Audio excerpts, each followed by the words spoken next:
Welcome to Juvenile Delinquency. I'm Professor Hoff, and we'll be considering many dimensions of juvenile delinquency this semester. As an overview of the subject, I want to first say that juvenile delinquency is generally considered a multidisciplinary area of studies, meaning that it draws from many different disciplines.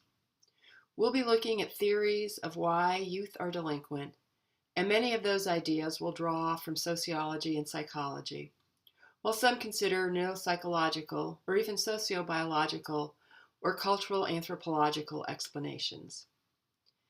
Theories regarding why youth commit delinquent acts will be discussed during the second unit of the semester too. During the first unit, though, we'll start out considering just exactly how we define delinquency, and a little bit about the history regarding how we thought about children's behaviors and how the modern concept of delinquency emerged. We'll look at how juvenile courts were created and what different belief systems and even political values have shaped how we reacted to those behaviors.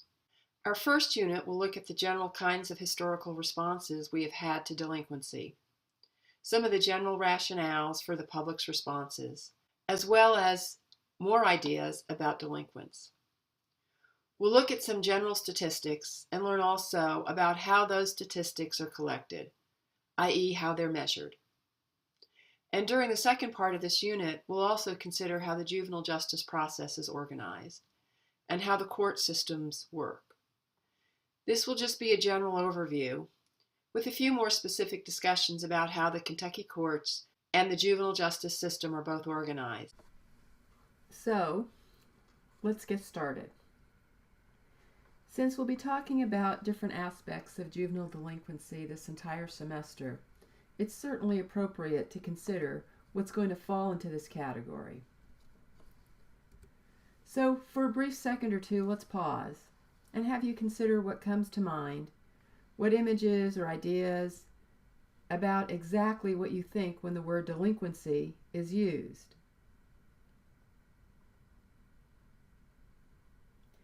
Is it the image at the top of the slide? The bad dude that is doing something that's against the law? Or the child towards the bottom of the slide? How a fellow attorney friend of mine described her clients once as angels with dirty faces. Either way, what we can agree on is that it's a younger person, not yet an adult, who has committed some kind of offense. And by definition, that offense was against the law of the state, or to use the words that are actually stated in Kentucky's own grand jury indictments, against the peace and dignity of the Commonwealth of Kentucky. So we have two things operating here, underage and against the law. Now I want to start out this course pointing out something that will be a theme throughout the entire semester. These offenses, the legal violations that these children have committed, they can range across a very broad variance in severity. It's against the law in Kentucky to commit the offense of disorderly conduct, meaning that you have done something to annoy or harass someone. That could be something like yelling in a public street, which really doesn't seem like much of a crime. Or disorderly conduct could be a student yelling at someone in the school hallway. That's a much different magnitude of offense than something like first-degree robbery, taking something from someone by force while using a deadly weapon, or a first-degree assault, meaning serious injury occurred to somebody. But if any of these offenses is committed by a person under the age of 18, they're all considered delinquency. So a big theme in this course is that one child's delinquent act may be completely different from another child's. It's a broad range of behaviors, and as such, there are many different reasons why they occur and many different ways in which to deal with them. In thinking about how we label these acts, and then in turn respond to them, I want to take a bit of a historical perspective to start. The idea of childhood and adolescence are fairly new concepts. Relative to human civilization or the history of humanity on this planet, it's fairly recent that we've thought about the idea of childhood and adolescence. For the better part of human history, children were used as much for labor. And so this idea that's new, that childhood should be devoted to both education and as a time of leisure and exploration of the self, that's a much more recent development. In the United States, children were initially used for labor and food production. That was because we were an agrarian society until industrialization took root in the U.S. in the late 1800s. Compulsory education is a social policy that is about 100 years old. By 1914, all states but 2 forbid children under the age of 14 to work. So it's a modern idea that children are not to be conquered and broken, but rather socialized and trained to become productive citizens of society. This shift happens during the early 1900s and until the 1950s. And by the 1960s, we see very different views emerging toward youth. The 1960s are the advent of child psychology, which lends the public to start thinking very differently about what their expectations of children should be. And also, the 1960s is the development of the Warren Court, and that refers to the U.S. Supreme Court and the recognition of legal rights of criminals, including children that are being prosecuted as adults. The slide refers to several cases: Inree Galt, Inree Winship, and the Kent case. Each of these cases were heard by the U.S. Supreme Court, and in each of these cases the U.S. Supreme Court stated that the states must give juvenile defendants being prosecuted in court the same rights as adults were given. So when I refer to the right of due process, this means that the process in the courts has to afford certain protections, generally the right to notice of the charges, the right to be present, to present witnesses on the defendant's behalf, the right to an attorney, Miranda rights, meaning limits on what the police can use against you if you don't have an attorney and they didn't advise you that you could have one, and also what's known as the reasonable doubt standard, which is applied to the evidence against you.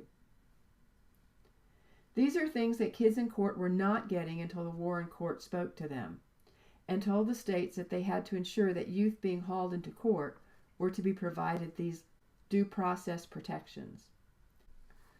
Not only is the Warren Court weighing in during the 1960s, but child psychology is becoming very popular as well. It's this notion of modern psychology that now shapes our beliefs about what adolescents should be doing. 200 years ago, at best, during the period of time, and I'm basically talking about the teenage years from 13 to 19, that was a time for learning a skill, not for just devoting to education and self-exploration. Many societies thought that once a child entered puberty, generally at about age 13, that they were considered adults.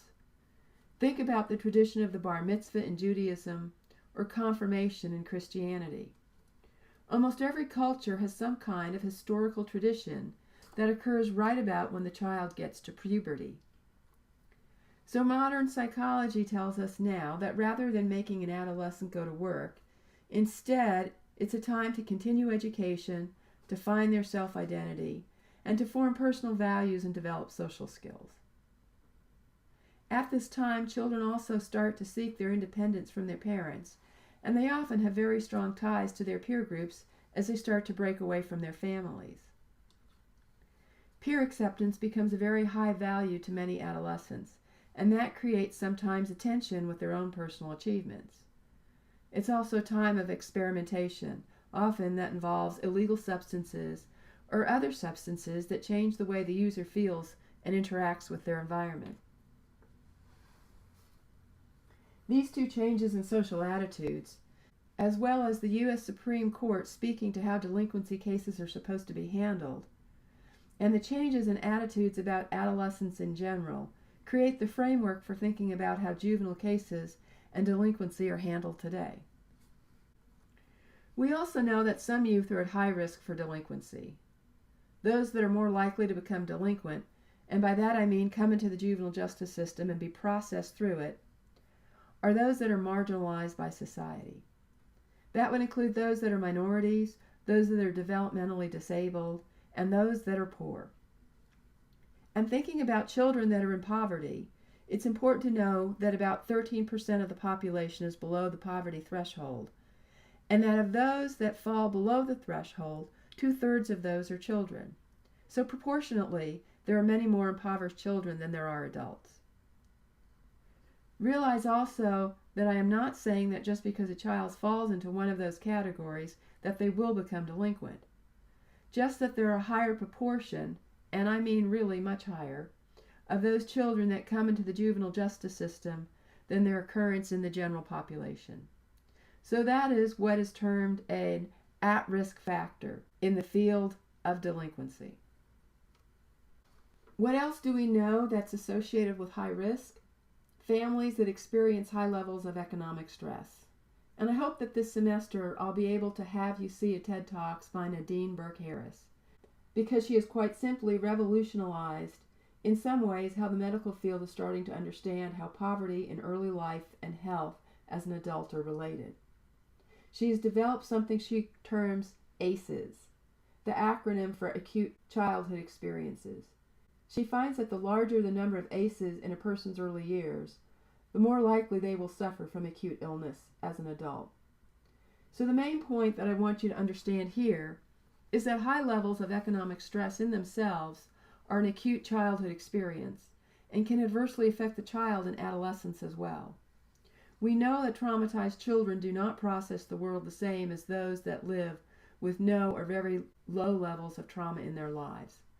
So I ask you to consider to what degree high levels of economic stress can adversely impact young people. Youth are at high risk too if they have been the victims of physical, emotional, or sexual abuse, or if they have educational or vocational skill deficits. Drugs and alcohol use are also correlated with being at high risk for delinquency. Poor performance or not attending school is a risk factor too, and also unprotected sex. And again, remember that these are not causes. They're just correlates that indicate a higher risk for delinquency. How has society responded to a child committing a delinquent act? This slide helps us understand how there have been shifts in societal responses. In the U.S., during the colonial period, the family was the primary means of social control of the young person. Then later, in the 1800s, that became known as the House of Refuge period, and the troublemaker or wayward child during this period of time would be sent to a reformatory. In the early 1900s and through the 1960s, we had the first juvenile courts. This started in Cook County, Chicago, Illinois. These courts offered very few rights to the child, but also took the position that children needed to be steered clear of adult court and should generally not be subjected to the same sentences as adults. As I said earlier, in the 1960s, the U.S. Supreme Court then started to reform the process that was being given in juvenile court, and that's the era of juvenile rights. In the 1970s, the juvenile courts became heavily invested in the idea of rehabilitation, and few, if any, children that committed offenses were subject to prison.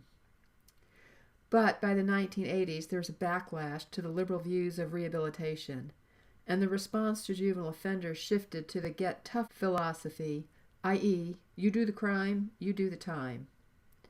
As we moved into the 1990s, there was some response to the idea, too, that there were super predators that were young people. This was based on some statistical findings that a small proportion of juveniles were committing a large number of the more serious offenses. The result of this was that if a youth had repeated offenses, and any of them appeared serious, that youth would be dealt with more harshly.